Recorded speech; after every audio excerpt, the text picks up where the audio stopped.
Um, First, I would like to thank you, all of you ladies. I think we're all ladies tonight for joining this team coaching Zoom with Dave. It's an honor to be able to share Dave Blanchard's coaching skills and knowledge with all of you. So I'm excited that you all are on tonight and get to have this experience with Dave and with me. Just a little bit about Dave. He is the CEO of Augmandino Group, and he has written two of my favorite books. One is Today I Begin a New Life, and the second one is The Observer's Chair. I think every single one of you would love both of these books if you haven't read them. I know I've handed several of them out to you at our December Christmas parties.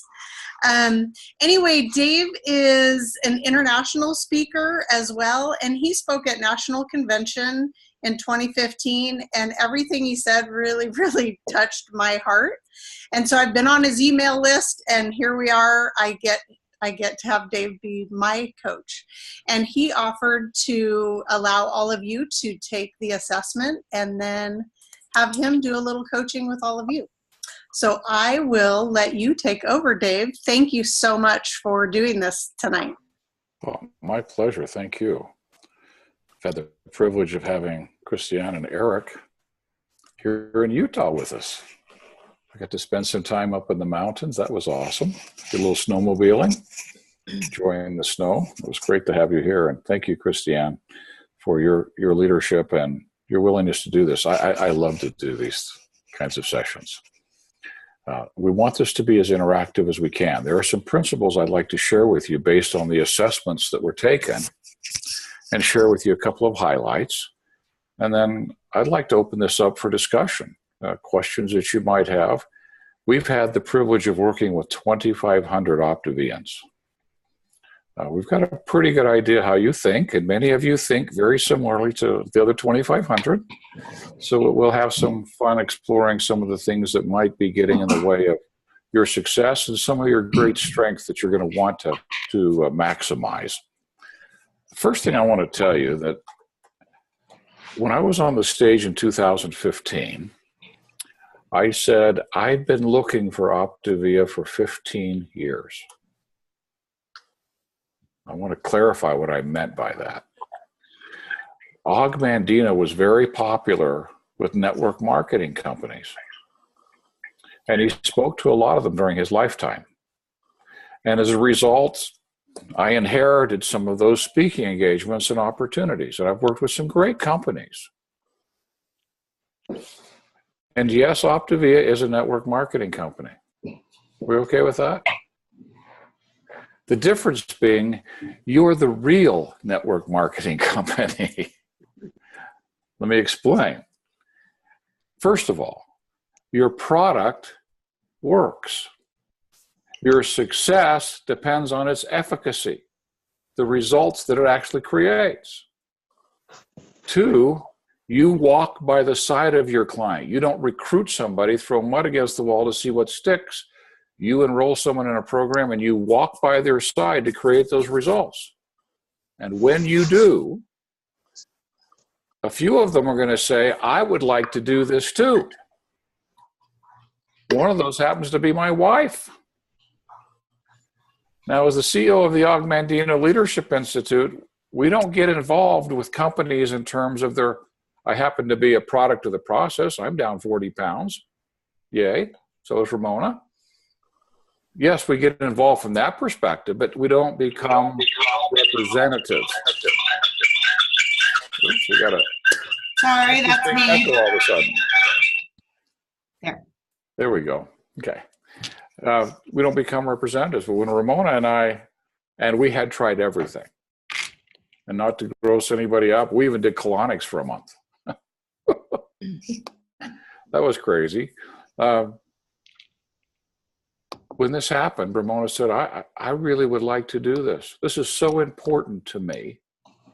I would like to be able to help other people do this. Could you support me in doing that? And I said, I would support her. Now, I don't come as an Optavia coach because I'm not, and I don't even coach my own wife. I promise you, I don't coach her. If she comes to me with a question, yes, but I send her to her mentors. And I've coached with all of her mentors, so that works out really well. So they can share those principles with her, and we get to have our relationship at home, which is wonderful. But I just want to have you ask the question of yourself, do I fully appreciate the magnitude of the opportunity that's before me? Do I really understand? Because if I don't have another network marketing experience to compare it against, we may be comparing against traditional employment or a dream of how we'd like our life to be, all kinds of other things. But if we look at it purely in terms of a product that creates a predictable result, that there's actually service involved, and based on an organic change in a person's life, some may want to join you, become certified, and carry that forward. And what you're doing is creating multiple levels of trained coaches who are repeating the same process. That's networking. That's multi-level. But it's the way it's supposed to be. It's the way it's supposed to be. Dan Bell created one of the most incredible compensation plans ever. And I know from my own experience, and many of you do too, that the product works when you are on the product and you're practicing the habits of health. And Jennifer, I lost 47 pounds and put 12 or 13 pounds back on. That's 25%, right? But I knew how to take it back off, so I'm working on that process while I'm changing my habits of health. I'm actually changing my mindset around these issues. So I just want you to step back for a moment with me tonight and just be grateful. Wow, let's be grateful that this actually exists. Because in the home-based business world, there's nothing like this. There is nothing like this. I have spoken and worked with all the major companies, been on their stages. Great products, good people, but nothing like this. Nothing. Okay, that's number one. Number two, we all have habits of thinking that are not serving us. Brene Brown did a great CES, continuing education for therapists, where she talked about shame shields. And she defined the difference between shame and guilt. Guilt, I feel bad about what I've done. Shame, I feel bad about who I am. And she said all of us are struggling with shame. We all are. But there seems to be an overabundance of these challenges that some of these habits of thinking trigger shame. And we start to just really beat ourselves up. I would like us to step back tonight, the observer's chair. Thank you, Christiane.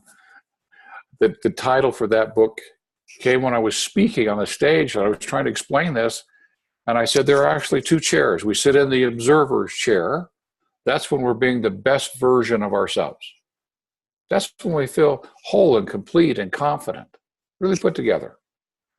We've all had a moment like that in our life, at least. And there are times when we surrender our free will to those habits over there in the other chair. And we get up and we go and sit over there and we let them speak for us. And Og says, I surrender my free will to these years of accumulated habits and the past deeds of my life. What happens when I do that is threatened to imprison my future. I want to invite you to step back for a moment and practice a uniquely human gift. It's called metacognition. It's the ability to step back and reflect on your own thinking, to become aware, go, wow, that's not serving me. I think I'll change that. Because you have the power to change it. Isn't that wonderful? I think we have a doctor on the line, or an MD. Well, the brain has neuroplasticity. It's malleable. We can actually change the neural pathways. And when we change them, the brain synaptically prunes off the bad habit. So the good news is, no matter how challenging our habits of thinking maybe we're okay. In your assessment, you're always the green in the measurement. You're in the middle. That's you.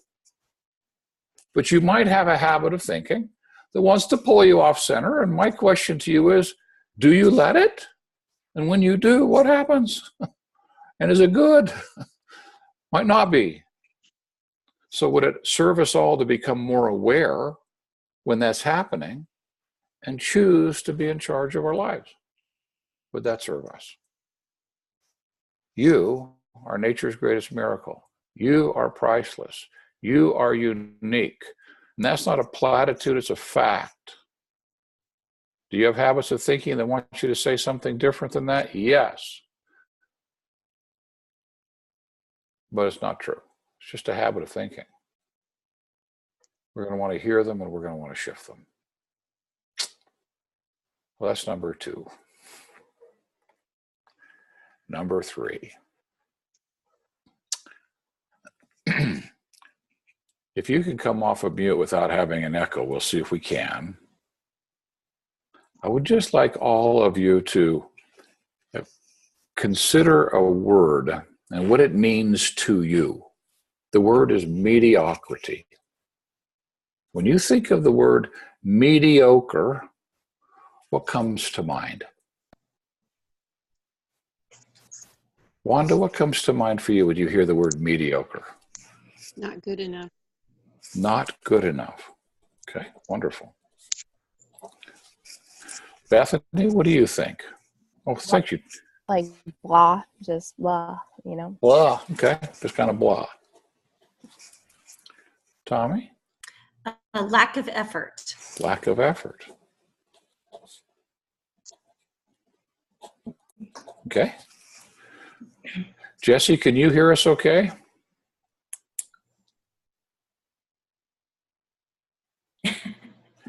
What comes to your mind when you hear the word mediocre?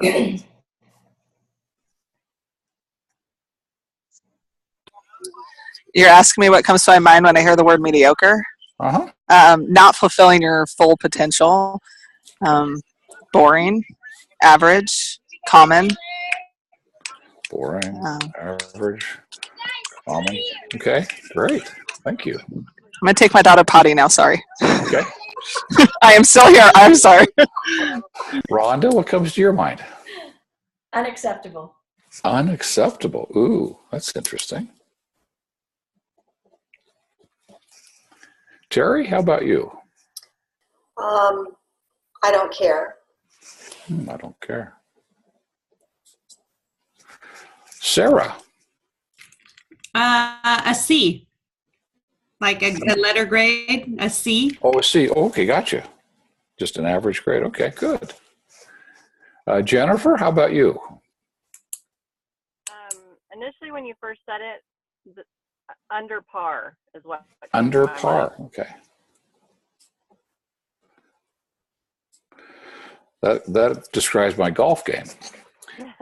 Well, Maybe in my mind. Christiane, what comes to mind for you?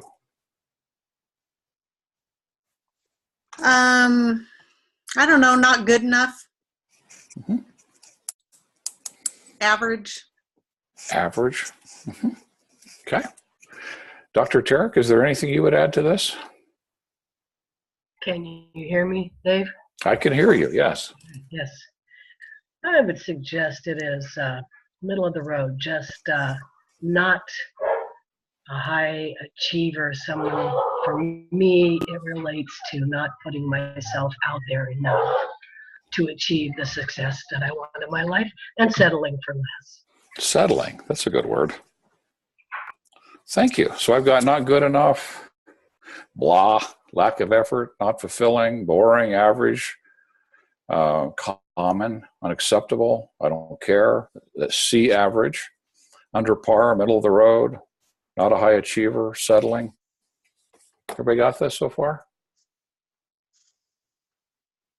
Now I'm going to give you the etymological definition of mediocre. It comes from 2 words.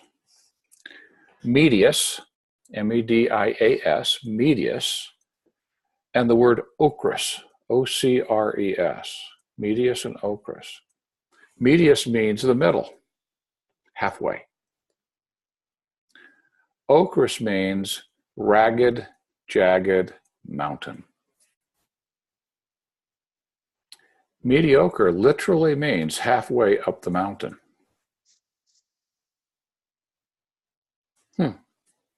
That's interesting.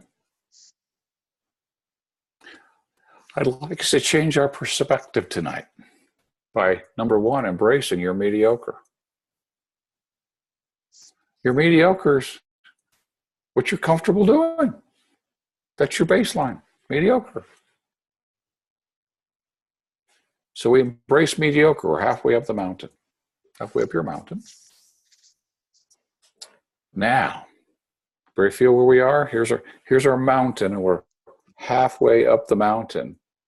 Tonight, we're going to talk about taking one step forward, just one step. Because one step is not too hard. We have a tendency, we come to something like this and we get all excited and fired up, and tomorrow morning I'm going to, we might have been making 3 phone calls a month, and I'm going to make 10 a day. That's 300 phone calls, from 3 to 300. That's like stretching the rubber band is about as tight as it can be, right? And it's really hard to stay there with it stretched like that, and all of a sudden, wham, we come back, not to where we were. We could actually go down below where we were. My son Paul calls it the mudslide of unmet expectations. But watch this. Here's our mountain. We take one step, right?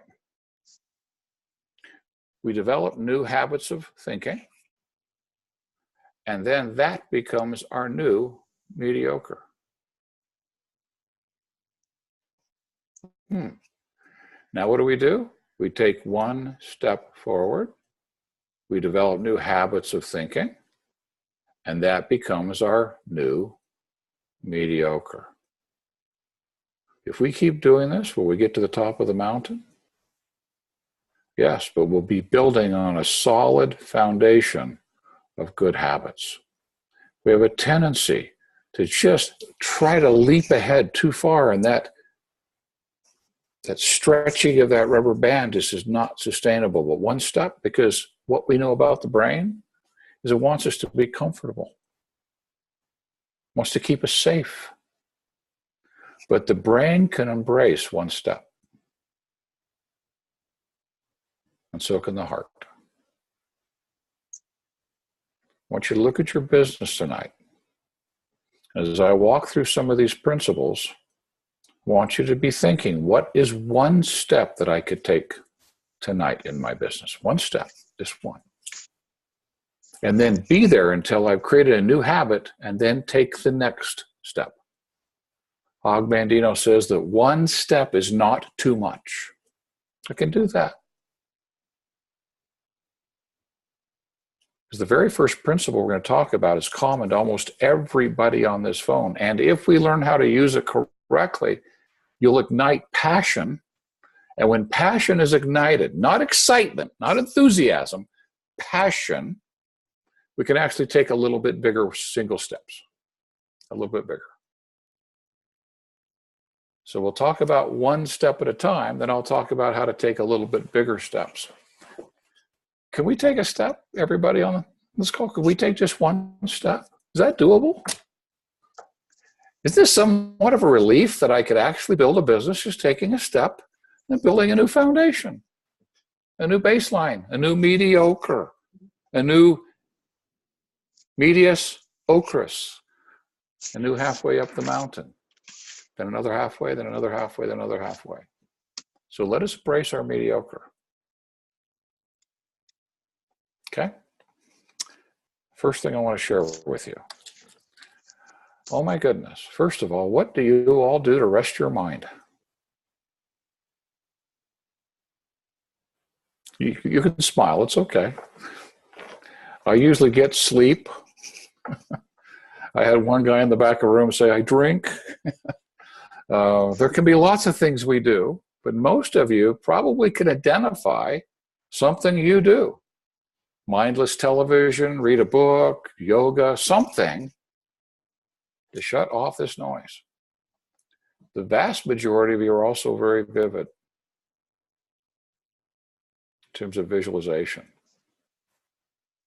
Now, you may not have considered yourself as a vivid visualizer,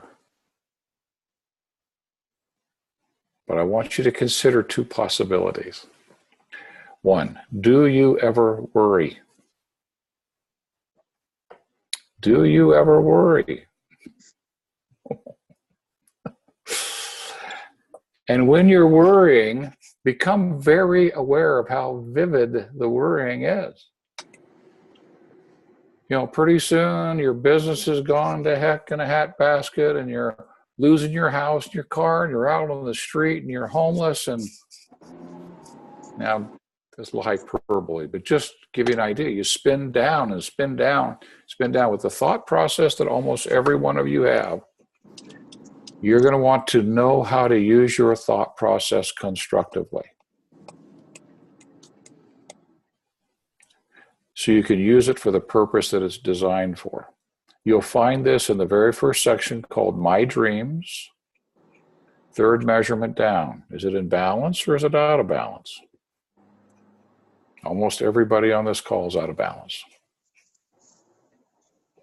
And if not there, go down to structure. It's the very last one, and take a look at analytical and see if it's out of balance. Okay, so here we go. I'm going to give you a little bit of, well, I'll just give you the facts. The very first thing you're going to want to consider in relationship to this, I call it a fire hose that's fully charged that we're not hanging on to. You ever seen a video of one of those? Kind of like this, it's all over the place. Big brass nozzle and it's just knocking stuff over. That's what it is. We want to learn how to go out and hold it, because if we don't, its natural default is fantasy or catastrophe. And the reason why it goes to fantasy or catastrophe is because of a secret desire and a real intention. Identify your most vulnerable time in the day to go into your mind and imagine stuff. For me, it's just before I go to sleep at night. I have to be really careful, because I could become the President of the United States before I fall asleep. I mean, you know, some might think that would be a good idea. I don't know, but we can go really far in terms of fantasy, way beyond an event occurring and imagining what it's going to be like after. When we do that, yours might be in the morning when you're getting ready. It could be in the middle of the day. If you've got a dream board, do you have a dream board that's a target, or do you spend time imagining what it's going to be like when those things actually occur? Because many of you are at a very high risk, and the evidence in your thought process suggests it would be really helpful for you to be deadly honest with yourself about what's my secret desire, my real intention, because it's going to determine how you use this gift. So here's the question.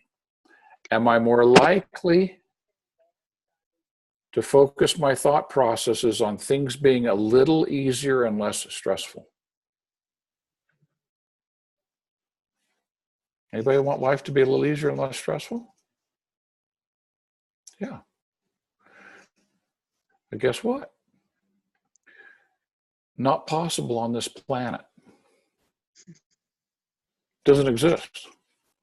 But we can endlessly pursue a life that's easier or less stressful. And when we have this gift of vivid visualization, we will by default go into fantasy. When we first come into the business, we might imagine what it's going to be like when we're an ED, or what we might be like if we're a regional or a national or a global. And we might even start imagining the things we could do in our lives if we were actually there. And with this thought process, you've created a new mental construct. That's a new reality. And your sympathetic nervous system is releasing norepinephrine, which is a euphoric drug. It's like cocaine. And here's the risk.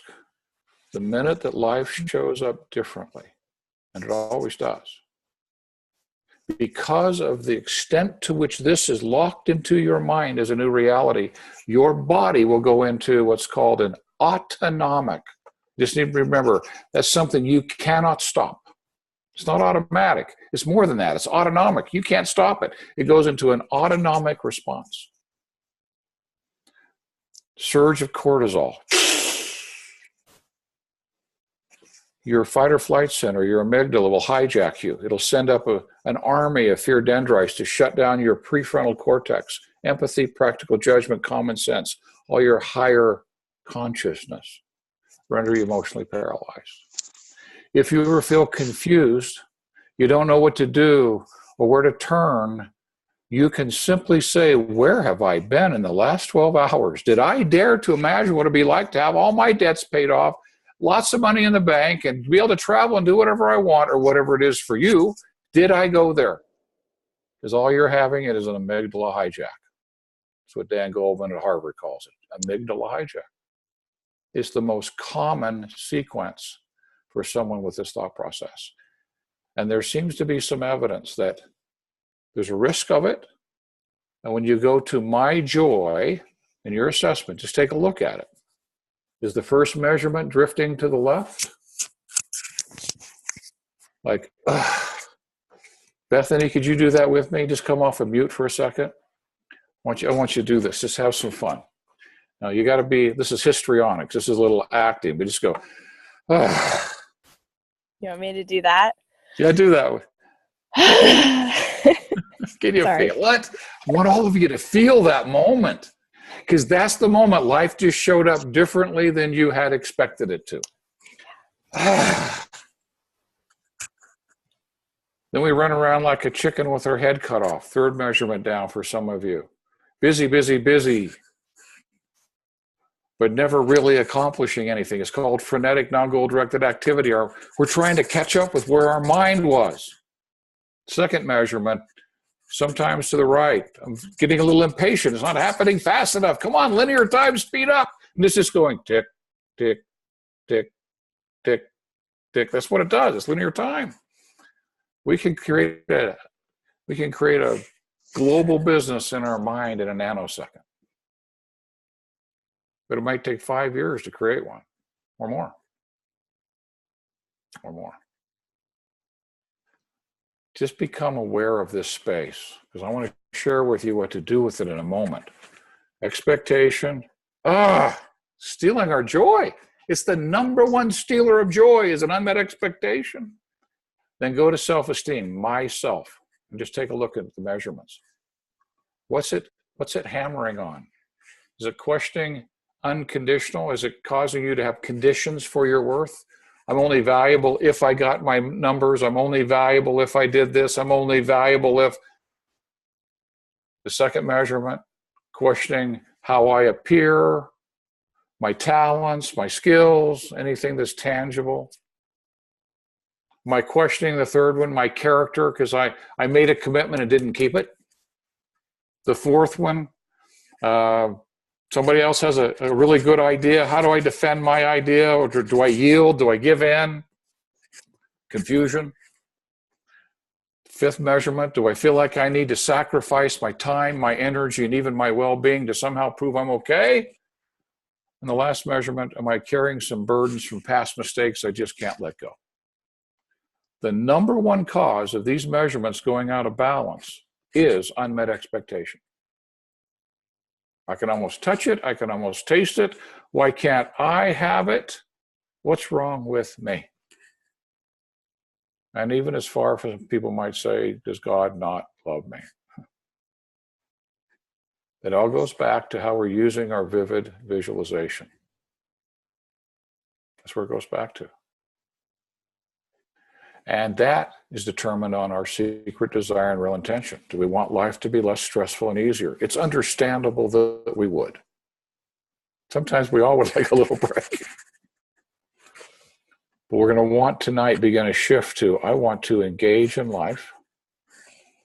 I want to embrace obstacles. I'm going to get them, so I might as well embrace them instead of fight them, resist them, be frustrated by them. That's that B-Slim order that canceled the day after you took it. And it got you to the place you wanted to be, and now you lost it, and We'll embrace the obstacle. We get to learn from it, connect and serve, create value everywhere you go and with everyone you meet, and contribute. When that's our secret desire, this gift tips the other way. And we start getting inspired ideas, intuitive impressions, and creative solutions. And if I had you wired to a functional MRI and you got one of those ideas, we would see part of your brain ignite that's normally dormant in a human being. You feel that? Just feel the go. That's your passion igniting. When our passion is ignited, we'll work without counting the cost or tracking the time. We'll do whatever it takes to create what we've seen in our mind. I'm going to give you 2 things to practice. Number 1, when you wake up in the morning, if you're up to it, just ask yourself this question. If there's anyone I can serve, put them on my path and I'll serve them. If there's anyone I can serve, put them on my path and I'll serve them. Look at all the people on your team. Look at your clients. Look at your coaches. I would have a list of all of my clients on one piece of paper and all of my coaches on another. Just look at them. If I feel an impression at all that one of them might need me to call and check on them.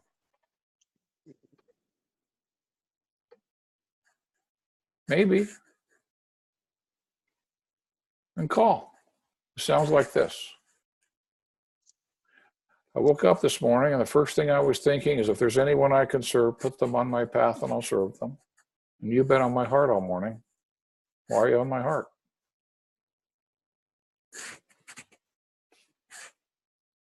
Don't speak till they speak. Create a safe place. More often than not, you'll find they really did need you. I believe an Optavia business can be built on inspiration alone. Because we know that within a 10-mile radius of where you're standing right now, there are thousands of people who went to sleep last night and wet their pillow with their tears because they feel so ugly and unworthy and frustrated and overwhelmed. They got up this morning, they looked in the mirror, they spent time in the closet trying to dress in a way that they wouldn't look heavier than anything. It's an enormous challenge. You all address one of the biggest issues in society, especially for women, how they feel about themselves based on how they look. If you want to employ your mirror neurons, which you have overabundance of them based on your empathy, they're picking up all kinds of sensory data that you're not processing through your optic center. When you go into this space, if there's anyone I can serve, that intuition will come to the surface. You'll feel impressed to call someone. It might be based on something that happened 6 days ago when you're on the phone call with them and they said something that you didn't pay attention to in the moment, but you just did. And you call them to find out what's going on. A friend that you meet, someone who's having a challenge. We're worried about selling somebody something, and they were crying last night, wanting what you have. Can we hear it? Do we care enough to see it? If there's anyone I can serve, put them on my path, and I will serve them based on your unique life experiences. Do that one. And you'll start to use your gift the way it was designed. It's designed to get an inspired idea. You're built for it. Again, functional MRI, you get the idea, ignites part of your brain that's normally dormant, ignites your passion, drives your action, and you work without counting the cost or tracking the time. Think about something in your life that lit you up like that. And if you want that to happen in your Optavia business, play at that level. Play at that level. And you'll start to feel your heart wake up and your empathy and your compassion. This group has an extraordinarily high level of empathy, extraordinarily high level of compassion and intuition.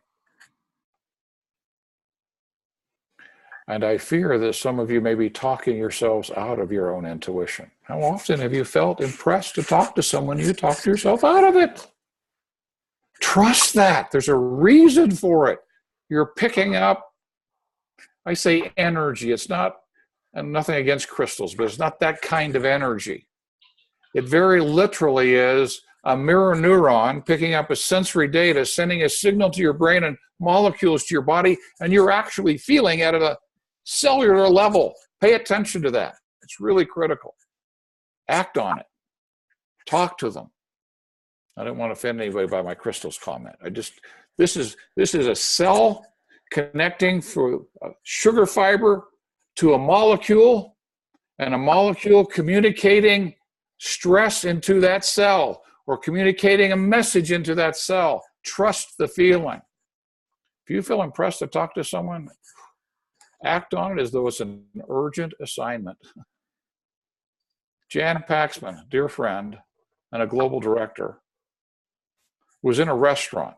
You've all heard these stories, and some of you, Jennifer, this is almost your story. This is a little bit more extreme. She's in a restaurant. There's a man sitting at a table, except for he was 6'3" and almost 400 pounds. And she got this impression. Guess what she did? She talked herself out of it and walked out of the restaurant. Then she said, I can't ignore that. She walked back in, determined to talk to him, and talked herself out of it again, walked out. Third time she walks in, she sits down and just says, I've been trying to talk myself out of this intuition, but I get this impression I'm supposed to talk to you and serve you. Stan weighs 220 pounds today.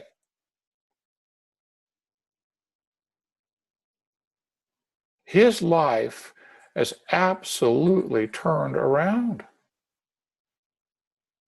He's in his 50s and dating for his first time ever.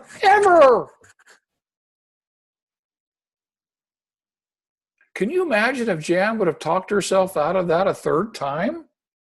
Trust this. Trust this. When you get the impression, there's a reason why you got it. You can build an entire business simply on listening to intuition. Now I want to share with you, one time your intuition will give you incorrect data, many of you. Turn to people in your assessment, to people. It's the second measurement, and most of you on this call have your measurement to the right. It's to the right. Now imagine this. We walk into the room, we get this intuitive impression. But we've got all this noise going on inside our head that says, I'm not worthy, I'm not capable. Who do I think I am? Or I don't know how to answer questions for someone like this. You hear all the dialogue going on? But there was an intuition.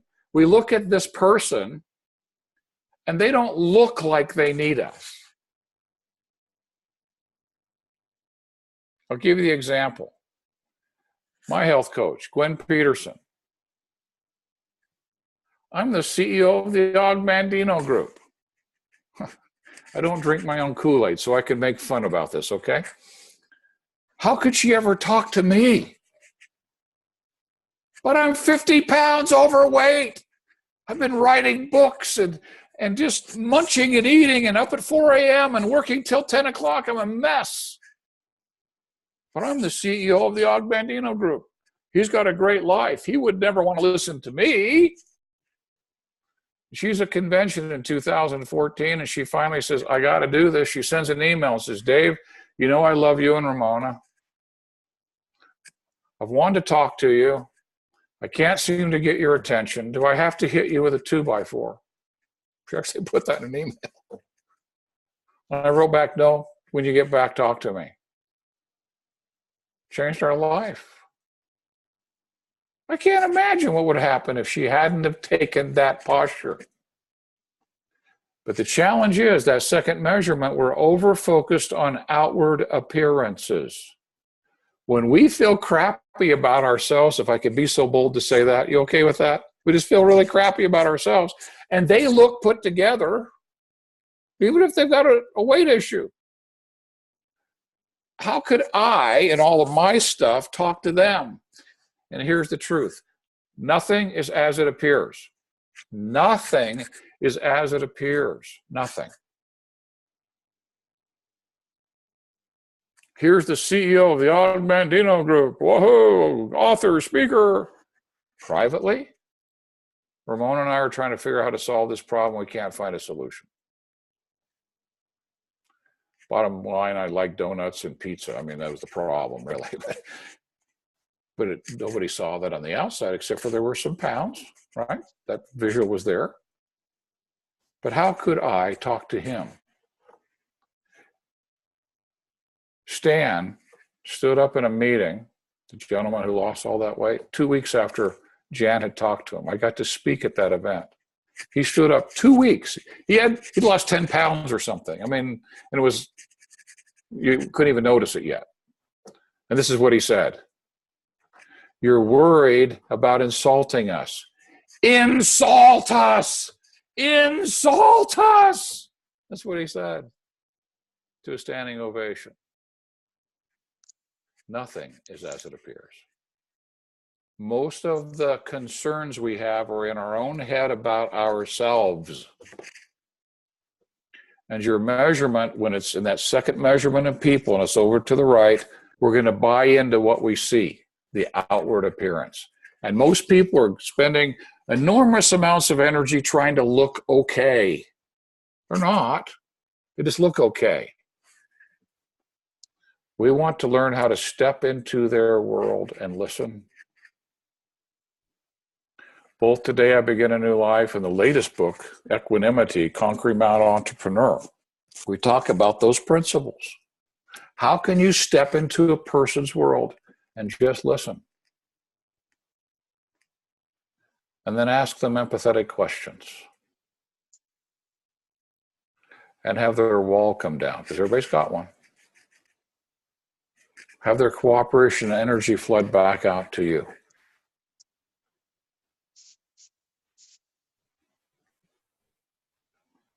Last thing, and then I want to open this up.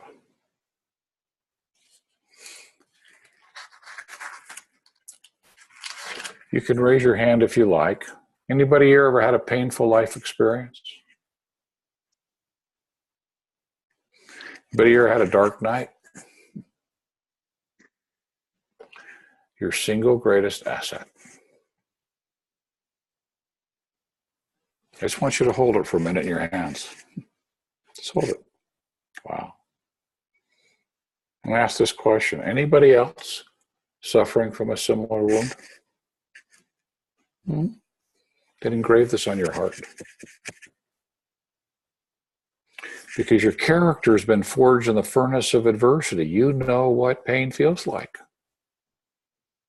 Now, you can't take those experiences back, but you can choose to take them out of that sack you've been dragging around and put them in your heart so they can be a reference point through which you can listen to another human being. Great resource. When we're listening not to respond, but we're listening to understand. Really understand. Our agenda is to take down their wall of resistance, not to sell them into Optavia. Take down their wall of resistance. Because if we say something too soon, we're just going to throw up on their wall. So we're listening. I think I understand. How do we demonstrate we understand? By the empathetic questions we ask. Where do the empathetic questions come from? Our life experiences put into our own heart. Owning our life. I choose me. Own your life. Are you nervous? Are you uncomfortable? Are you by the way, I'm an introvert. May not sound like it tonight, but I am absolutely an introvert. Absolutely. I'm terribly comfortable in front of 3,000 people. That does not make me nervous because I'm really there to serve them, so it's not about me. I really love that space, but I need time. I got to go spend some time and just recover sometimes. I'm an introvert.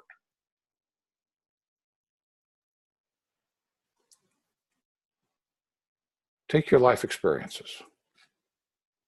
Own them. Just own them. Those are your reference points. For an example, did anybody here get triggered? I know several of you have practices. Some chiropractors and others. And patients come to you, right? That's kind of cool. They want you. They're coming to you, so we get to treat them, right? But the instant the very best doctor needs to talk to the patient about something else like Optavia, all this noise in her head shows up. And it triggers this challenge we're talking about. You ever feel that way? Anybody ever feel that way? Just like if the clients would just call me, I could be a great health coach. Funniest story I've ever heard. It could be crude, and I hope I don't offend us all. But a coach here in Salt Lake, and I have permission to tell the story, put up a billboard. And everybody said, don't spend the money on the billboard. It's $6,000. Don't. It won't work. Oh, you don't get it. I'm doing something totally different. This will work. Her billboard said, my butt used to be bigger than this billboard and a phone number. Do you know how many people called her? Rhonda, how many do you think called? 0. When we explored, why did you spend the money? The bottom line was she wanted people calling her. That's so much more comfortable, isn't it? Than me having to reach out to them. Because when I reach out, it brings up all this noise. We'll step back from it and go, wow, I wonder if anybody else is suffering from this wound. If I put this in my heart, and I just showed up really caring about people, could I hear people who might have those same kind of feelings and give them the courage to overcome that fear? What's your life going to be like when you choose to? What's their life going to be like when you help them choose to? Your life experiences, whether it's fear, concerns about being introverted, financial setback. I was in the care and keeping of a pedophile age 3 through 5. That was mine. Whatever yours is, get it out of that sack you're dragging around and get it in your heart. And you get to show up listening. You will hear things nobody else hears. You will.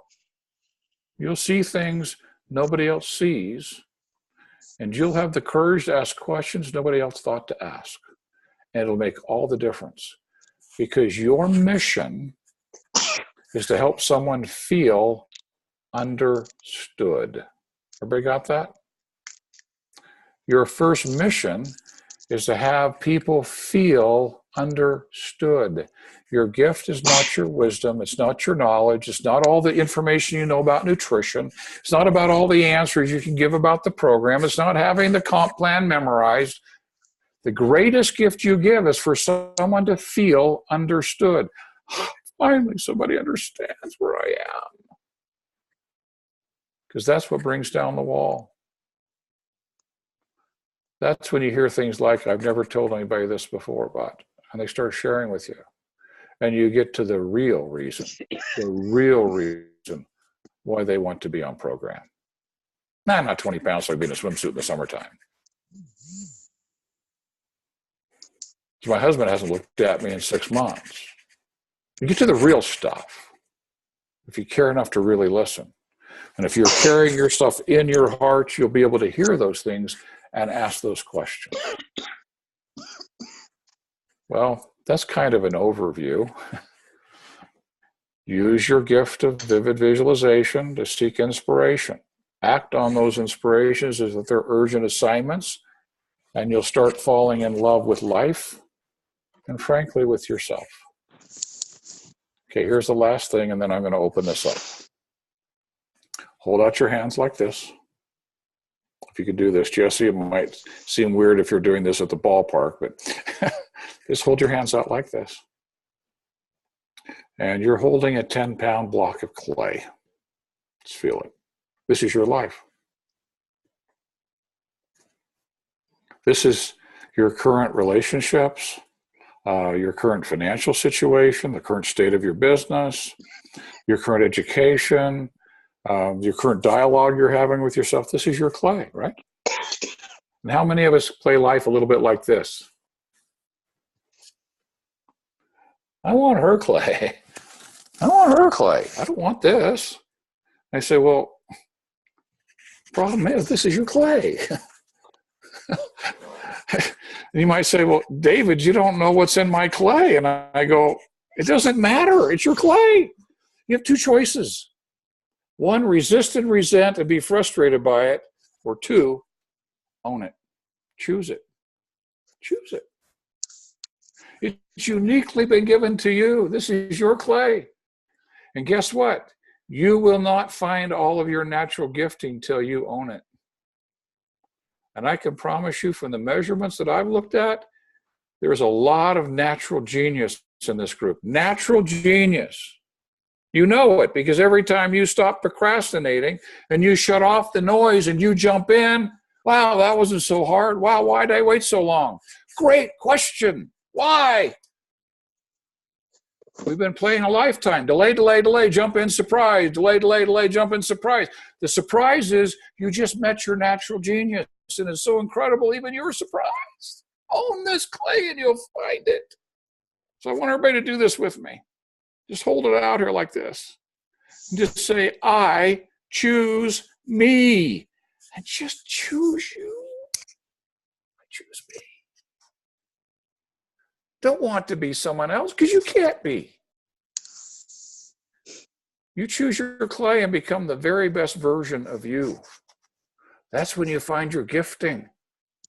That's when you take those things that aren't very comfortable and you put them in your heart and you start listening and serving. And one day you wake up and go, I'm so grateful that happened.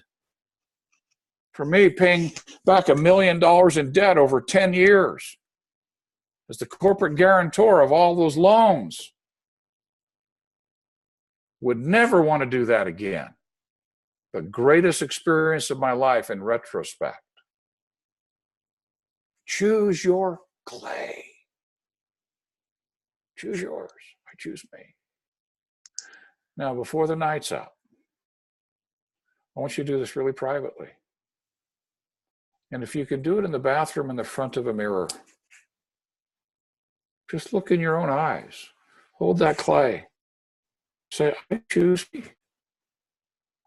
And see if, in fact, to this moment in your life, no matter how old you are, you haven't made that decision. You might have been wishing you were someone else, somewhere else, something different, that something wasn't like it is. Choose you. I choose me. And start to realize how priceless you are and how unique you are. You have been uniquely prepared to serve right now.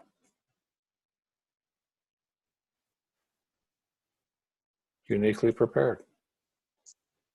You own this, you'll begin to realize just how prepared you are. Then listen to those inspirations. Act on them.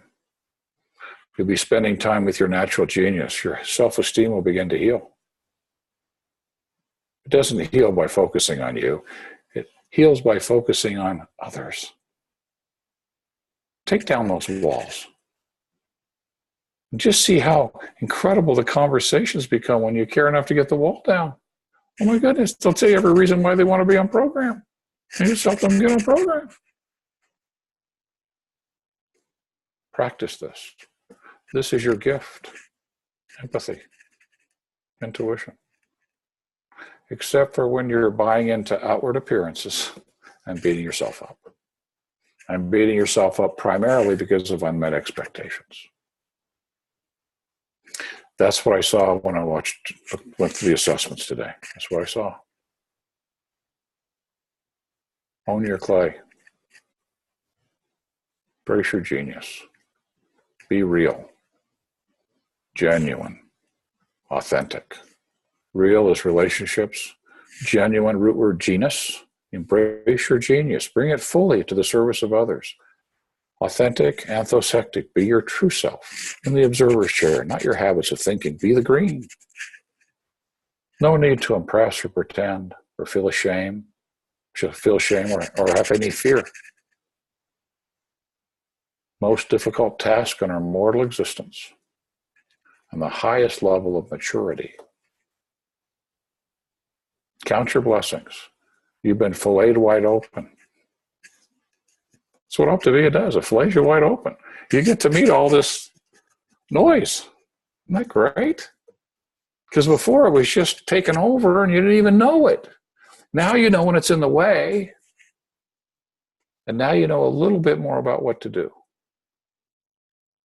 You can build your business on inspiration alone. When you get one, follow it. Okay, we have some time.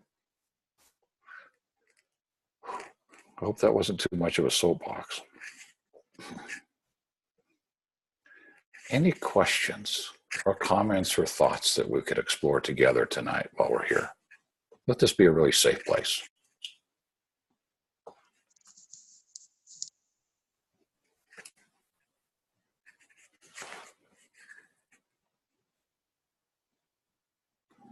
I may not know the answer, but at least let me take a stab at it.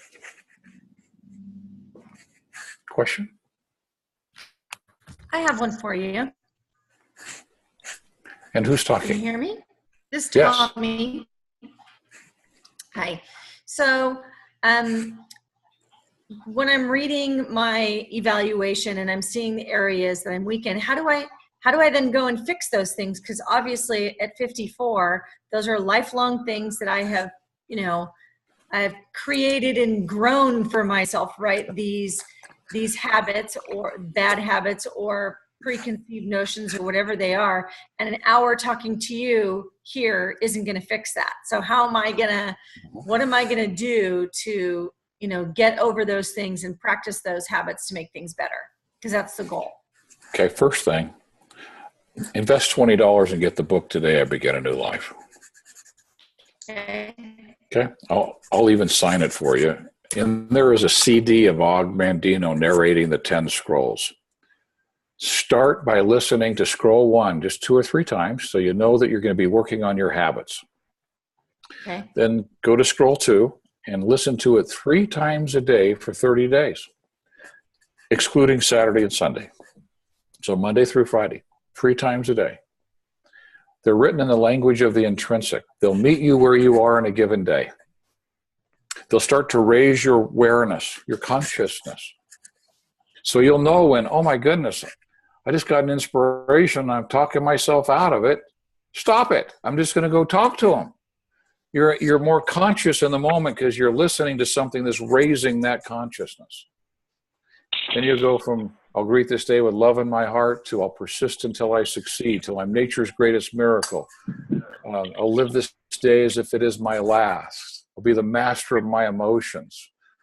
I'll laugh at the world.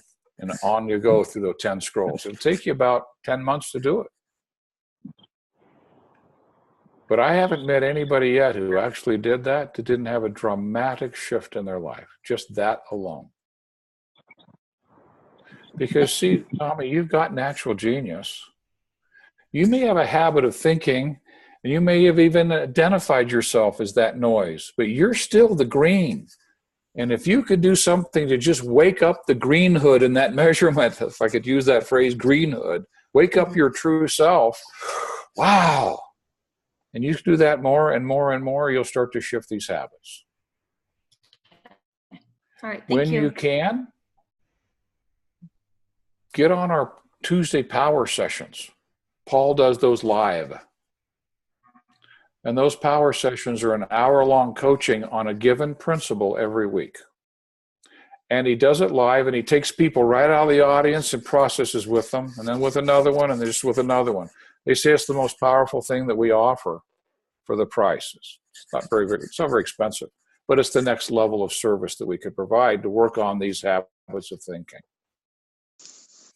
The next level would be to sit down and spend an hour and a half or so going through the measurements so you really understand the relationship between them all. And after that, there's opportunities to participate in group coaching and ultimately in personal coaching. We do a lot of personal coaching with Optavia leaders, but we want people to get to a certain income level so that you can pay for the coaching out of the earnings from your business. We don't want to put a financial burden on you for the coaching. But that's an option eventually, to go a little bit deeper into those pieces. I have a coach. And Tommy, do I have some thought processes that are out of balance? No, they're all in balance. I'm just kidding. No, they must be out of balance because you're just a human being. Oh boy, are they ever. Well, I'm still working. This is a work in progress. But I talked tonight about the most critical ones I saw out of balance. The gift of vivid visualization. We want to let go of the need for ease and less stress. We can't find it. I said it doesn't exist on this planet. It doesn't. You can't make enough money. You can't create that. It doesn't exist.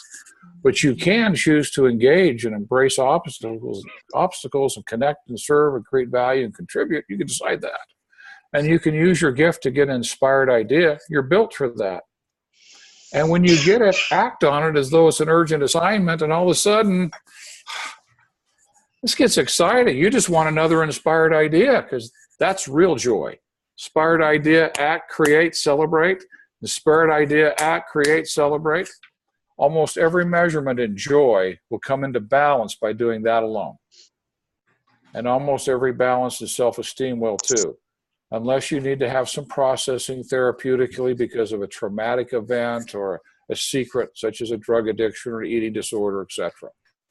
So the most common solution is using your gift of vivid visualization constructively to get an inspired idea and acting on it. That'll do tremendous healing. And trust your intuition, except for when you're buying into someone's outward appearance. Because it's not at all like it looks. Not really. That's it. You do just that. If you're listening to a scroll 3 times a day and you're doing what I just shared, you'll have a remarkable shift in your life and in your business. Now, can we do work beyond that? Absolutely. And the deeper we can go and the more we can do, the more joyful it becomes. But life is never without dark moments and frustration. It just isn't. It's life. But you want to get to a point where you can get out of it more quickly. If you get into that depressed kind of anxious feeling, wow, I just had an amygdala hijack. That means the last 12 hours I was fantasizing. Next time I'm lying in bed at night, my mind wants to go there. I'm not going to do that, because I know if I do, in the next 12 hours, I'm going to be frustrated. I'm going to go think constructively. Is there anyone I can serve? Tommy, there hasn't been a moment when I've had that thought that I didn't get an inspired idea to go send somebody an email or a text message, and some of those have been life-changing. It never would have happened if I'd have spent that time in fantasy. Mm-hmm. So I'm not going to go there. I'm going to stay in creation. Just do those little things. Start there. One step. That could be one step. It's not too hard. Because what you don't want to do is try to change all those measurements in a week. It's overwhelming. Great question. Does that help? Yes, thank you. Get the book and study it. Okay. It's not a quick read. It's not a quick read. I spent 4 years from 4 a.m. to 8 a.m. in the morning writing that book. And the primary driver was fantasy creating unrealistic expectation and destroying self-esteem. That was the driver. It's that common. And almost all of you are dealing with it. Isn't that interesting? That's why I said that book. Good. Any other questions? I have a question. Jesse. It's Jesse, yeah. It doesn't have to do with, I don't know what it has to do with. Actually, how do I motivate someone to do what they said they're going to do? Did that make sense? I can clarify more. How do I motivate? How do I find out how to motivate someone? How can I motivate somebody? And I don't know how to deal with when And I'm talking about coaching and my team. When I have a coach who says they're going to do X, Y, and Z and they do nothing, is that a failure on my end? Am I not motivating correctly and understanding things? Are they just saying what they think I need to hear? Any guidance on that? It's my number one frustration. No offense to anyone on the call. Do I have to do everything myself to get this done right? Well, it's just to get anything done, but yeah. I was just borrowing from one of your measurements. So that's Thank okay. you. Okay, Jesse, first of all, let's define motivation. Motivation by its nature is I push an inanimate object. When I stop pushing, it stops moving. So motivation is of no value. Okay. Adopt the word inspire. That means to breathe life into.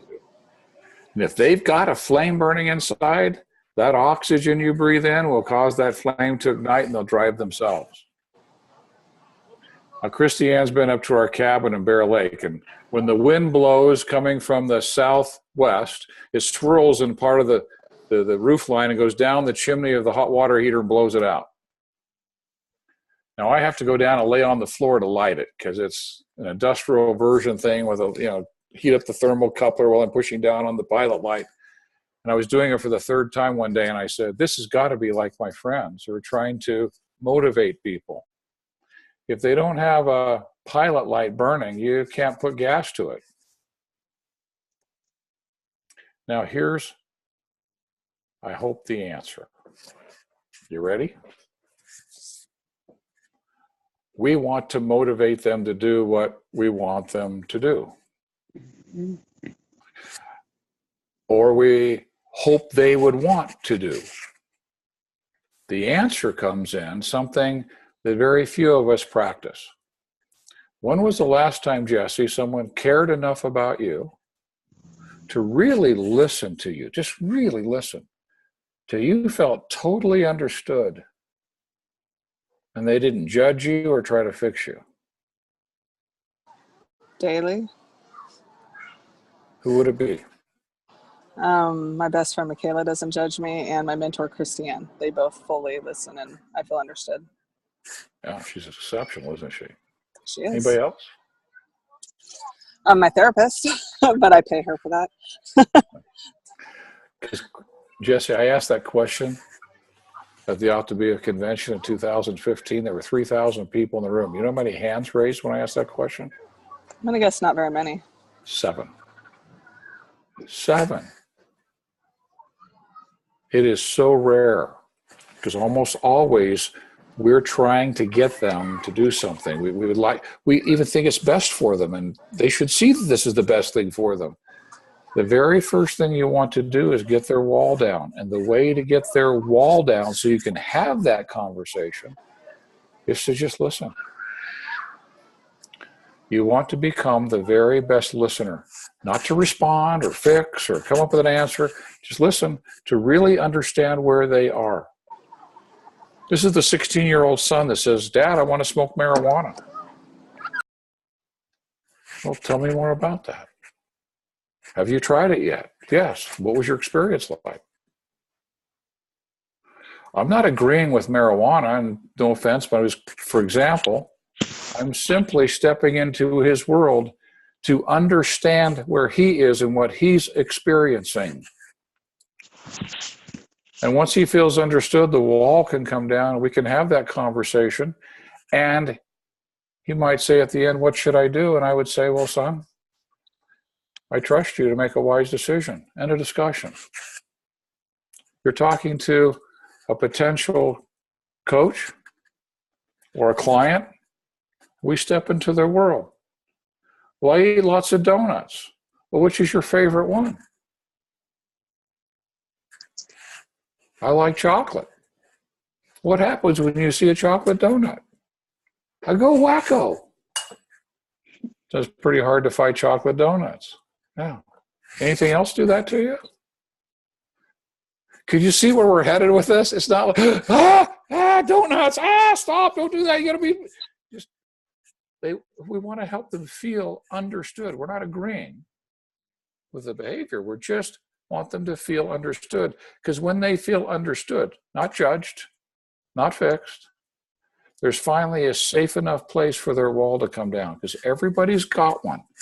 Matter of fact, it's been measured. On average, in a non-adversarial relationship, a person holds back 40% of their energy and cooperation until they feel understood. In a non-adversarial relationship, imagine where they're feeling a little pressure and like you're wanting to push them or coerce them. The wall is going to go up higher and higher. Instead, we just totally take that energy away and we just listen. We show up for them. And we learn all kinds of things about them. We get a new perspective of where they are. Well, thank you for sharing. Thank you for listening. How can I support you? Well, you could do this, and you could do this, and you could, okay, I'm happy to do those things. My mission is your success at whatever speed you want to go. Then we support them at their speed.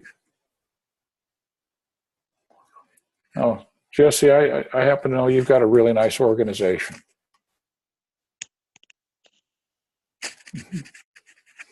And quite often leaders are a lot of energy.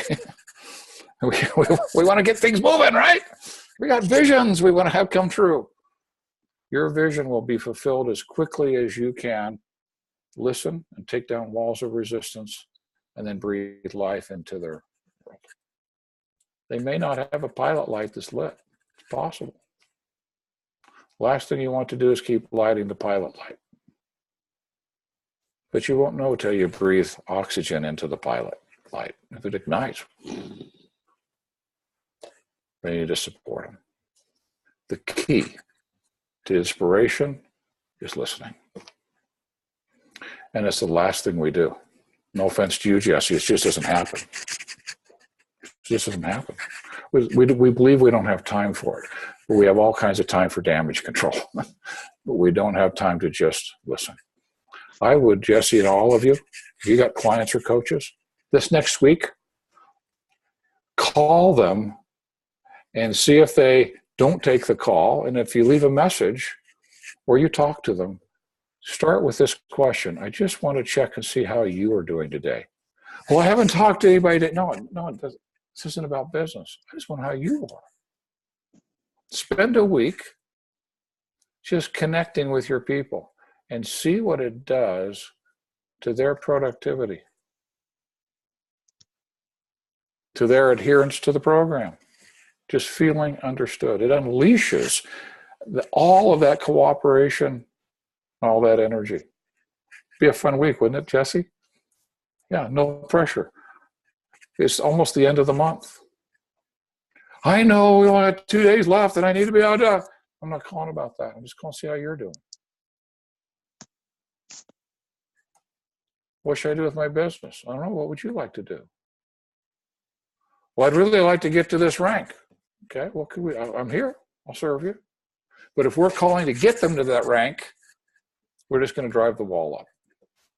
See the magic that occurs when you do this. We get further ahead by playing this way. Og Bandino called it the greatest secret of success in all ventures. He said, muscle can split a shield and even destroy life. That's when we're motivating. But only the unseen power of love, which is agape love. That means seeing this person as a human being, priceless and unique. No judgment, no fixing. Only this will open the heart. And until I master this art, I'm no more than a peddler in the marketplace. Not only will you get more out of it, you'll have more joy doing it and more excitement from the result. Takes the pressure off. Makes it more fun. Hope that helped a little bit. That did. That sounded amazing and great and clearly what I needed to hear. So I really appreciate that. Thank you. You're welcome. Anyone else?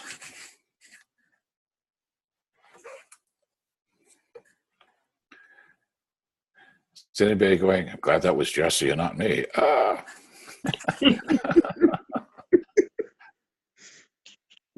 Because we don't want to end this call and go, I wish I would have asked him. I was just scared to.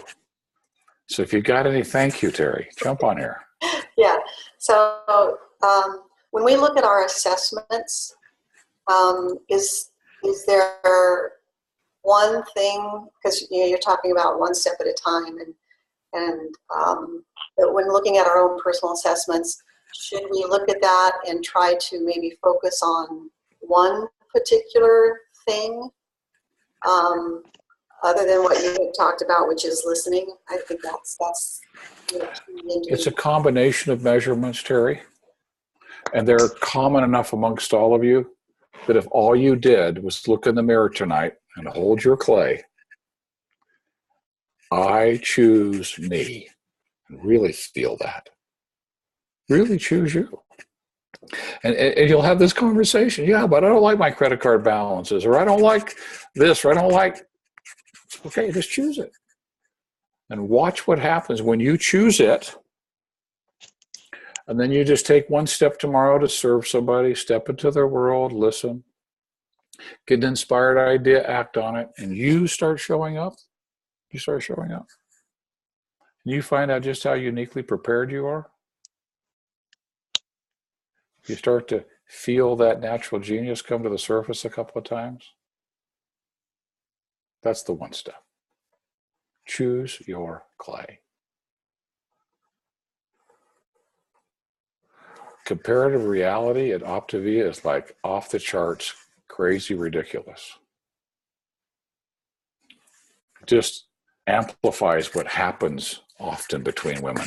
No offense, guys do it too, but it's comparative reality in terms of appearance, success, rank. It's just everything.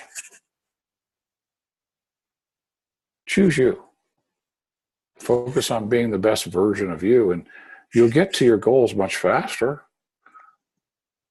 And you'll actually fall in love with yourself. And Terry, that's not about egotism. It's about when you're okay, you're totally available to serve somebody. Our challenge in service is when the noise is, self-sabotaging internal dialogue, that hate dialogue we hear, that's what keeps us from serving. When we love ourselves, we're okay. I choose my clay. Okay, now I can go serve because I'm not resisting, fighting, frustrated by all that dialogue. So own your clay. Choose it tonight.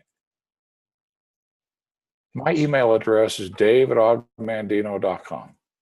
dave@ogmandino.com. It's really simple. I would invite anybody on this call tonight, if you actually do that, you look in the mirror and you say, I choose me, and you have an experience with it tonight, would you share it? I think there are few things that we can do as human beings that can be more powerful than choosing our own clay. So that's the one thing. Awesome. You okay with that, Terry? Okay. Yes, thank you. You're welcome. Thanks for asking that question. See, what would this evening be like if we hadn't have gone there? I think everybody's going, I could do that. Yeah, that's something I could do. I could own my own clay. Thank you. Well, Christiane, I'm going to hand this back to you. Thank you so much for this privilege. Thank you very much, Dave. Appreciate it. Thank you all for joining. I did record it, so if you want to listen back, I know there were some great gems in there. Every time I get to listen to Dave and coach with Dave, I always take, a couple of great little nuggets home with me. So really appreciate your time, and I really appreciate all of you coaches coming on and joining in. Thank you, Christiane. Thank you for giving us the opportunity. You're welcome. Good night, everybody. Good night. Thank you very much. Everyone. Thank you.